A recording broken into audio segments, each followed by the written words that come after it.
Big boss Kannada season 12 ಫಿನಾಲೆಗೆ ಇನ್ನು ಕೆಲವೇ ದಿನ ಬಾಕಿ ಇದೆ. ಸೊ ಯಾರು ಗೆಲ್ತಾರೆ, ಯಾರು ಚೆನ್ನಾಗಿ ಆಡ್ತಿದ್ದಾರೆ, ನಮ್ಮ ಸಪೋರ್ಟ್ ಯಾರಿಗೆ ಅಂತ ಎಲ್ಲರಿಗೂ ಕೂಡ ಕುತೂಹಲ ಇದೆ. ಸೊ ಈಗ ಪಾರ್ಕಲ್ಲಿ ಆರಾಮಾಗಿ ವಿಶ್ರಾಂತಿ ತಗೊಳ್ತಾ ಇದ್ದಾರೆ. ಸೊ ಅವ್ರನ್ನೇ ಮಾತಾಡಿಸ್ತೋಗೋಣ. ಅವ್ರು ಬಿಗ್ ಬಾಸ್ ನೋಡ್ತಾರಾ, ಯಾರು ಅವ್ರಿಗೆ ಸಪೋರ್ಟ್ ಯಾರಿಗೆ ಅಂತ ಕೇಳ್ತಾ ಹೋಗೋಣ. ಸರ್ ನಮಸ್ತೆ. ನಮಸ್ತೆ ಸರ್. ನಿಮ್ಮ ಹೆಸರು ಸರ್? ವೆಂಕಟೇಶ್ ಅಂತ. ಓಕೆ ಸರ್, ಬಿಗ್ ಬಾಸ್ ನೋಡ್ತೀರಾ? ನೋಡ್ತೀವಿ ಸರ್. ಓಕೆ, ನೋಡ್ತೀವಿ, ರೆಗ್ಯುಲರ್ ಆಗಿ ನೋಡೋದಿಲ್ಲ, ಟೈಮ್ ಇದ್ದಾಗ ನೋಡ್ತೀವಿ. ಭಾಳ ಚೆನ್ನಾಗಿದೆ. ಓಕೆ, ಗಿಲ್ಲಿ ಅನ್ನೋ ವ್ಯಕ್ತಿ ಗೆದಿತಾರೆ ಅಂತ ನಮ್ಮ ಅಭಿಪ್ರಾಯ. ಓಕೆ, ಅವರು ಮಳವಳ್ಳಿ ತಾಲೂಕ್ನವರು. ಭಾಳ ಚೆನ್ನಾಗಿ ಇದು ಮಾಡ್ತಾರೆ. ಓಕೆ, ಮತ್ತು ಅವ್ರ ಆಪೋಸಿಟ್ ಬಂದು ಅವರು ಅಶ್ವಿನಿ ಗೌಡ ಅವರು ಚೆನ್ನಾಗಿ ಇದು ಮಾಡ್ತಾರೆ. ಇವರಿಬ್ಬರಿಗೆ ಕಾಂಪಿಟೇಷನ್ ಇದೆ. ಓಕೆ, ಬಟ್ ವೋಟಿಂಗು ಅದರ್ ಕಂಟ್ರೀಸಿಂದನೂ ಜಾಸ್ತಿ ಗಿಲ್ಲಿಗೆ ಇದು ಮಾಡಿದ್ದಾರೆ. ಓಕೆ, ಎಲ್ಲರಿಗೂ ಫೇವ್ರೇಟ್ ಗಿಲ್ಲಿ ಆಗಿದ್ದಾರೆ. 100% ಗಿಲ್ಲಿ ಗೆಲ್ಲಿತಾರೆ ಅನ್ನೋ ವಿಶ್ವಾಸ ನಮಗಿದೆ. ಓಕೆ, ನಾವು ಅದು ಚಾನಲ್ ನೋಡಿ ಅಭಿಪ್ರಾಯ ಅವ್ರು ಗೆಲ್ಲಿತಾರೆ ಅಂತ. ಓಕೆ, ಸೆಕೆಂಡ್ ಪ್ರೈಸ್ ಏನಾದ್ರು ಇದ್ರೆ ಅಶ್ವಿನಿ ಗೌಡ ಬರ್ತಾರೆ ಅಂತ ನಮ್ಮ ಒಪಿನಿಯನ್. ಓಕೆ ಸರ್, ಅದೇ ಸರ್, ನೀವು ಅವಾಗ ನೋಡ್ತಾ ಇರ್ತೀನಿ ಅಂತ ಹೇಳಿದ್ರಿ, ಅದರಲ್ಲೂ ಕೂಡ ಗಿಲ್ಲಿ ನಿಮ್ ಫೇವ್ರೇಟ್ ಅಂತ ಹೇಳಿದ್ರಿ. ಸೊ ಗಿಲ್ಲಿ ಫೇವ್ರೇಟ್ ಆಗಕ್ಕೆ ರೀಸನ್ ಏನು ಅಂತ? ಅದೇ ಗಿಲ್ಲಿ ಫೇವ್ರೇಟ್ ಆಗೋಕೆ ರೀಸನ್ ಏನಂದ್ರೆ ಅವರು ಕಲೆ ಅತ್ಯದ್ಭುತವಾಗಿ ಅವರು ಮಾತಾಡ್ತಾರೆ, ಮಾತು ಚೆನ್ನಾಗಿ ಆಡ್ತಾರೆ. ಮತ್ತೆ ಆ ಅಮ್ಮನಿಗೂ ಅಶ್ವಿನಿ ಗೌಡನ್ಗೂ ಇವ್ರಿಗೂ ಭಾಳ ಥರ ಕಾಂಪಿಟೇಷನ್ ಆಗಿ ಇದು ಮಾಡ್ತಾರೆ.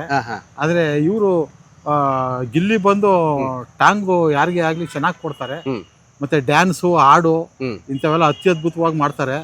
ಮುಂದೆ ಅವರು ನಟರಾದ್ರೂ ಆಗ್ಬೋದು, ಆ ಥರ ಕಲೆ ಅವರಲ್ಲಿ ಇದೆ. ಅದರಿಂದ ಗಿಲ್ಲಿ ವಿನ್ನರ್ ಆಗ್ತಾರೆ ಅಂತ ನಮ್ಮ ಅಭಿಪ್ರಾಯ. ಓಕೆ, ಎಲ್ಲರೂ ಚೆನ್ನಾಗಿ ಮಾಡಿದ್ದಾರೆ ಆ ಚಾನಲ್ನಲ್ಲಿ. ಎಲ್ಲರೂ ಚೆನ್ನಾಗಿ ಆಡಿದ್ರು ಕೂಡ ಇವರು ಸ್ವಲ್ಪ ಮೊದಲಿನಲ್ಲಿ ಗಿಲ್ಲಿಯವರು ಇದ್ದಾರೆ. ಓಕೆ, ಯಾವುದು ಇದು ಮಾಡಿದ್ರು ಕ್ಲೀನಾಗಿ ರೆಸ್ಪಾನ್ಸ್ ಕೊಡ್ತಾರೆ, ಚೆನ್ನಾಗಿ ಟ್ಯಾಂಕ್ ಕೊಡ್ತಾರೆ, ಚೆನ್ನಾಗಿ ಕಲೆ ಇದೆ. ಓಕೆ, ಅಭಿನಯ ಮಾಡ್ತಾರೆ. ವೋಟಿಂಗು ಜಾಸ್ತಿ ಆಗಿದೆ. ಜನಗಳ ಅಭಿಪ್ರಾಯನೂ ಅವ್ರು ಗೆಲ್ಲಿಬೇಕು ಅನ್ನೋದಿದೆ. ಓಕೆ, ಅದಿರೋದ್ರಿಂದ ಅವ್ರು ಗೆಲ್ಲಿತಾರೆ ಅಂತ ನಮ್ಮ ಒಂದು ಅಭಿಪ್ರಾಯ. ಸೊ ಓಕೆ, ಇನ್ನ ನಮ್ಮ ಜೊತೆ ಇನ್ನ ಹಿರಿಯರು ಅವರು ಇದ್ದಾರೆ, ಅವರು ಬಿಗ್ ಬಾಸ್ ನೋಡ್ತೀನಿ ಅಂತ ಹೇಳಿದ್ರು. ಸೊ ಅವ್ರನ್ನೇ ಮಾತಾಡಿಸ್ತೋಗೋಣ.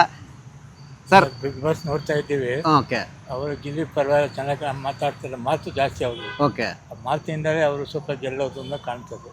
ಓಕೆ, ಆಮೇಲೆ ಎಲ್ಲರನ್ನೂ ಭಾಳ ವಿಶ್ವಾಸದಿಂದ ಮಾತಾಡ್ತಾರೆ. ಒಬ್ಬರನ್ನಾದ್ರೂ ಅವ್ರನ್ನ ಮಾಡೋದಿಲ್ಲ. ಅದರಿಂದ ಗೆಲ್ಲಿ ಕೇಳ್ತೀನಿ. ಸೊ ಓಕೆ, ಅಂದ್ರೆ ಇವಾಗ ನಿಮ್ಗೆ ಗಿಲ್ಲಿ ಮಾತಾಡೋ ಸ್ಟೈಲು, ಆ ಒಂದು ಕಾಮಿಡಿ ಅದು ಇಷ್ಟ ಆಗುತ್ತೆ ಅಂತ ಹೇಳಿದ್ರೆ. ಸೊ ಓಕೆ, ಗಿಲ್ಲಿಗೆ ಏನಾದ್ರು ಫೈಟ್ ಕೊಡೋದಾದ್ರೆ ಯಾರು ಫೈಟ್ ಕೊಡ್ಬೋದು ಅಂತ? ಅಂದ್ರೆ ಫೈನಲ್ ಅಲ್ಲಿ ಗಿಲ್ಲಿ ಕಪ್ ಗೆಲ್ತಾರೆ ಫೇವ್ರೇಟ್ ಅಂತ ಹೇಳಿದ್ರೆ, ಅವ್ರಿಗೆ ಏನಾದ್ರು ಸ್ವಲ್ಪ ಫೈಟ್ ಕೊಡೋದು ಅಂದ್ರೆ ಯಾರು? ಅದು ಗೊತ್ತಿಲ್ಲ ಸರ್. ಓಕೆ, ಅಶ್ವಿನಿ ಗೌಡ ಕೊಡ್ತಾರೆ ಸರ್. ಓಕೆ, ಅಶ್ವಿನಿ ಗೌಡ ಆ ಅಮ್ಮನ್ಗೆ ಆ ಸಾಮರ್ಥ್ಯ ಇದೆ. ಓಕೆ, ಆದರೂ ಅವರು ಗಿಲ್ಲಿನ ಮಣಿಸೋದು ಕಷ್ಟನೇ. ಓಕೆ, ಅರೆ ಫೈಟ್ ಕೊಡೋ ಇದು ಅವ್ರೊಬ್ರಿಗಿದೆ ಓಕೆ, ಅಷ್ಟು ಜನದಲ್ಲಿ, ಅದನ್ನ ಹೇಳ್ಬಲ್ಲೆ. ಓಕೆ, ಬಟ್ ಅವರು ಗೆಲಿಬೇಕು ಅಂತ ಬಹಳ ಪ್ರಯತ್ನದಲ್ಲಿದ್ದಾರೆ ಅಶ್ವಿನಿ ಗೌಡ ಅವರು. ಆದ್ರೂ ಕೂಡ ವೋಟಿಂಗ್ ಇವ್ರು ಜಾಸ್ತಿ ಇರೋದ್ರಿಂದ ಗಿಲ್ಲಿ ಗೆಲ್ಲಿತಾರೆ ಅಂತ ಭರವಸೆ ಇದೆ. ಈಗ ಎಲ್ಲಿ ನೀವು ಇದು ಮಾಡಕ್ ಹೋದ್ರು ಜನ ಗಿಲ್ಲಿ ಬಗ್ಗೆನೇ ಮಾತಾಡ್ತಾರೆ. ವೋಟಿಂಗು ನೋಡಿ, ಇವಾಗ ಯಾರೋ ಫ್ರೆಂಡ್ ಕಡೆಯಿಂದ ತಿಳ್ಕೊಂಡೆ ಅದರ್ ಕಂಟ್ರೀಸ್ ಇಂದನೂ ಅಭಿಮಾನಿಗಳು ಬಹಳ ಜನ ವೋಟಿಂಗ್ ಮಾಡಿದಾರ. ಓಕೆ, ಇವತ್ತು ವಿಜಯನಗರದಲ್ಲಿ ಏನೋ ಕೆಲಸದ ಮೇಲೆ ಹೋದಾಗ ಅಲ್ಲಿ ಚಾನಲ್ನವ್ರು ಬಂದಿದ್ರು.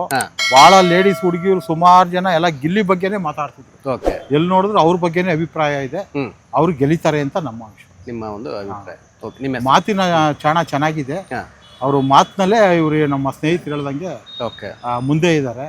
ಇನ್ನು ಮುಂದೆ ಅವ್ರಿಗೆ ಬೇರೆ ಫಿಲಮ್ ಲ್ಯಾಂಡ್ ಬಂದ್ರು ಒಳ್ಳೆ ಚಾನ್ಸ್ ಸಿಗೋ ಅದೃಷ್ಟ ಇದೆ. ಓಕೆ, ಗೆಲ್ಲಿತಾರೆ ಅಂತ ನಮ್ಮ.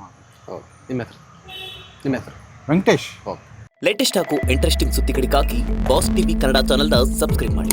ಹಾಗೆಯೇ ಬೆಲ್ ಐಕಾನ್ ಪ್ರೆಸ್ ಮಾಡಿ. ಇದರ ಜೊತೆಗೆ ಫೇಸ್ಬುಕ್, ಇನ್ಸ್ಟಾಗ್ರಾಮ್, ಎಕ್ಸ್ ನಲ್ಲೂ ಮಿಸ್ ಮಾಡದೆ ಫಾಲೋ ಮಾಡಿ.